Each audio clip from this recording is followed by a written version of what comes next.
Boa tarde a todos, Maria Moraes, do canal Estudos do Livro de Urântia.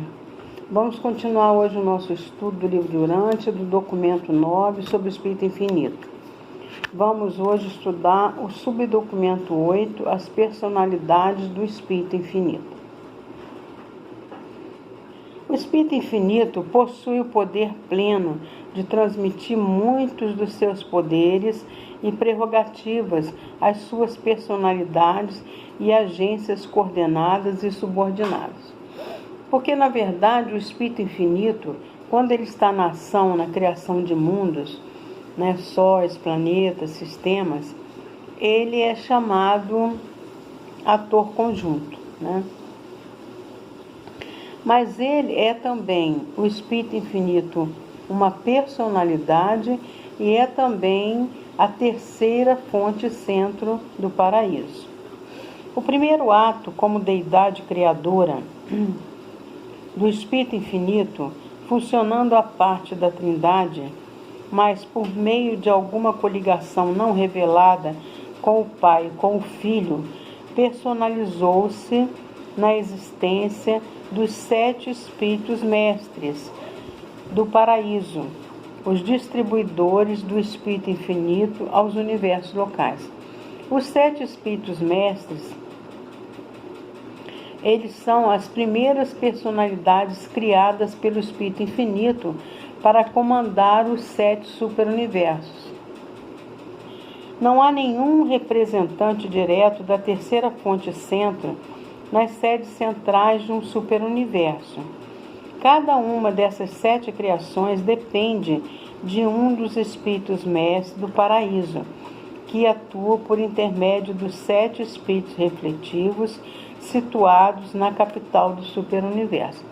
Porque, na verdade, os 7 Espíritos Mestres, eles vivem nos 7 mundos do Espírito Infinito. E através dos Espíritos reflexivos que estão situados nas capitais dos 7 superuniversos, eles recebem todas as informações necessárias para que eles possam gerir a sua administração. O ato criador seguinte e contínuo do Espírito Infinito é revelado, de tempos em tempos, na geração dos Espíritos Criativos Maternos, porque, na verdade, a ordem dos Micaéis é criada pelo pai com o filho que se torna o filho mãe e eles criam os dois juntos a ordem dos Micaéis. Mas assim que um Micael é criado, o Espírito Infinito cria a ministra divina, que é a sua filha direta que vai trabalhar nos universos locais junto com um Micael do paraíso. E o nosso aqui, a gente conhece esse Micael como Jesus Cristo, Cada vez que o Pai Universal e o Filho Eterno tornam-se os pais de um Filho Criador, o Espírito Infinito torna-se um ancestral de um Espírito Criativo Materno, de um universo local, a qual se torna a coligada íntima daquele Filho Criador, em toda a experiência subsequente no universo. Então, o que acontece, O Micael vem uma ministra divina junto com ele, que é a sua consorte, E eles vão trabalhar juntos no universo local que está sendo criado para eles. Na mesma medida em que é necessário distinguir entre o Filho Eterno e os Filhos Criadores, é necessário distinguir entre o Espírito Infinito e os Espíritos Criativos Maternos. Porque os Espíritos Criativos Maternos do universo local são filhas do Espírito Infinito, personalidade do paraíso, Coordenadas que estão aos criadores nos universos locais. O que o Espírito Infinito é para a criatura total, para a criação total, um espírito criativo é para o universo local. Quer dizer, o Espírito Infinito, ele gesta os 7 superuniversos. E as suas filhas, que são as ministras divinas, elas gerem, os universos locais junto com os Micaéis. A terceira fonte centro é representada no grande universo por um vasto conjunto de espíritos ministrantes, mensageiros, mestres, juízes, ajudantes e conselheiros, juntamente com os supervisores de certos circuitos de natureza física, moroncial e espiritual. Nem todos esses seres são personalidades, no sentido estrito do termo. A personalidade do tipo das criaturas finitas é caracterizada por, primeiro, uma consciência subjetiva de si próprio. 2. Uma reação objetiva ao circuito da personalidade do Pai. Então, para gerir a obra, o que o Espírito Infinito faz? Cria uma hoste de seres físicos e seres espirituais, que vão trabalhar, né, na criação dos mundos, né, na coordenação de tudo, né? Há personalidades de criador e personalidade de criatura. E além desses dois tipos fundamentais, há a personalidade da terceira fonte centro, seres que são pessoais para o Espírito Infinito, mas que não são incondicionalmente criaturas pessoais para os seres criaturas, porque eles são, os filhos do Espírito Infinito, são criados funcionais, e muitos deles, apesar de ter personalidade, eles são praticamente máquinas, né? São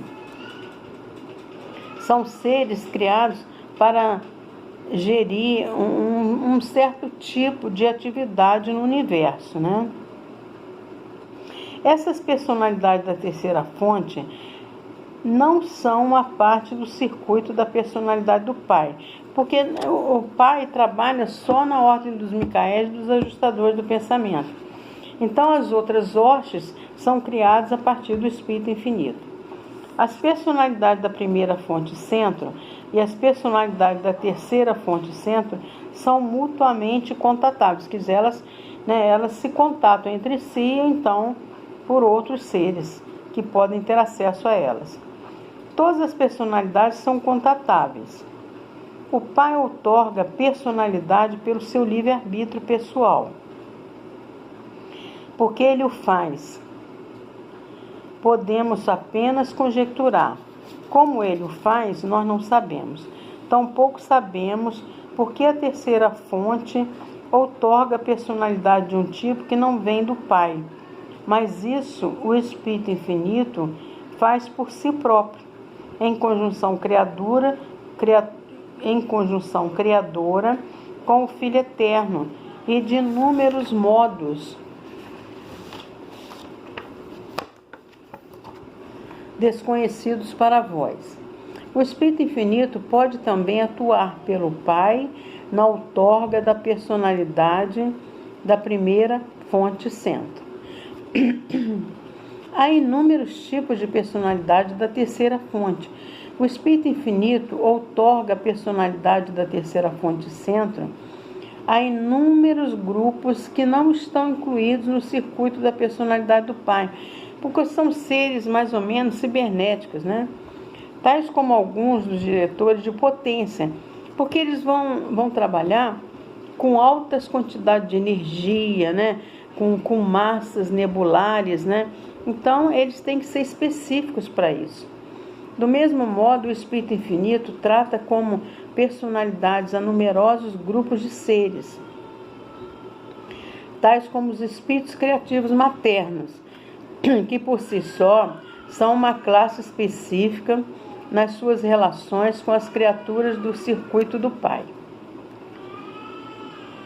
Tanto as personalidades da primeira fonte quanto as da terceira fonte são dotadas com tudo aquilo que o homem associa ao conceito de personalidade e muito mais mesmo. Elas têm mentes que abrangem memória, razão, julgamento, imaginação criativa, associação de ideias, decisão, escolha e inúmeros outros poderes de intelecto inteiramente desconhecidos para os mortais. São os seres, né, criados especificamente para determinadas funções.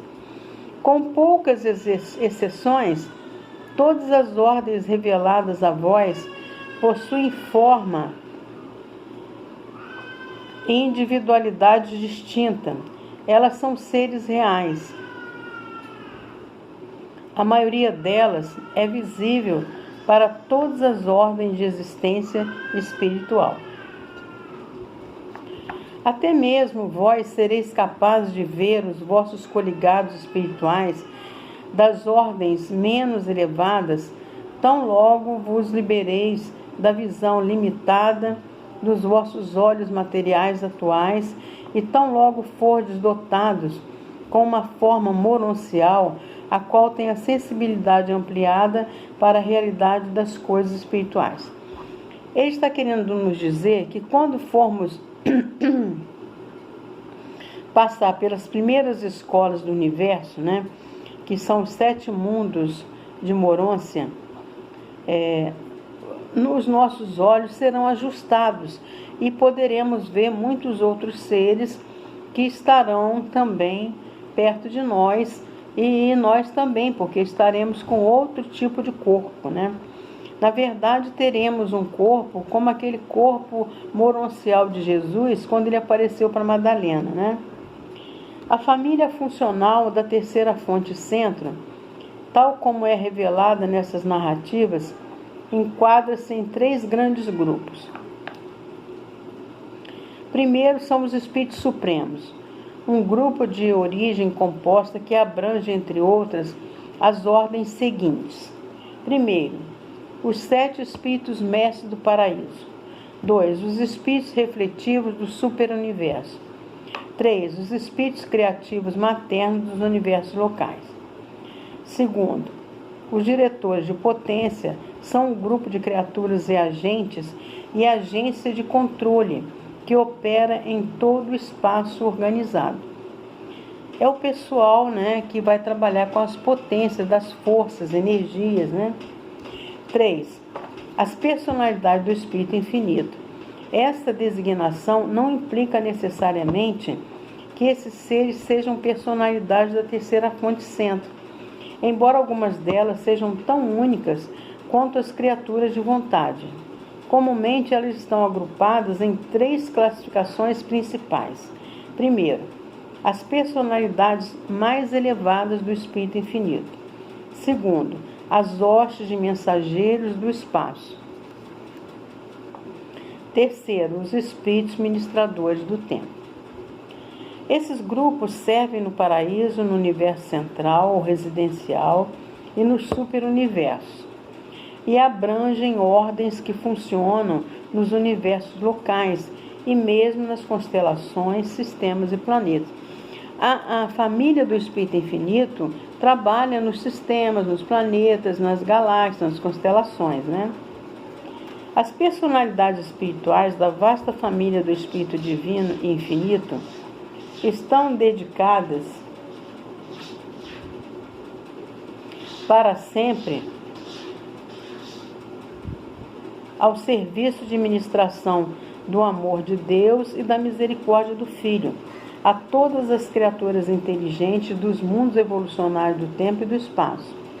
Esses seres espirituais constituem a escada viva pela qual o homem mortal ascende do caos à glória. Esse documento, o documento 9, foi revelado em Urântia, que é o nosso planeta, por um conselheiro divino de Uversa, incumbido pelos anciãos dos dias de descrever a natureza e o trabalho do Espírito Infinito. Então, nós terminamos hoje o documento 9 e vamos partir para o documento 10, que vai falar sobre a Trindade do Paraíso, né? Eu agradeço a todos vocês. Se vocês puderem, né, deem um like e passe adiante esses documentos, né, esses ensinamentos maravilhosos que chegaram recentemente do plano espiritual como uma religião revelada. Muitas pessoas têm interesse de conhecer o livro de Urântia, né? E muitas vezes elas não sabem que tem já um canal que dá uma ajuda para que eles possam entender um pouquinho melhor o livro de Urântia. Eu agradeço a todos vocês, uma boa tarde a todos.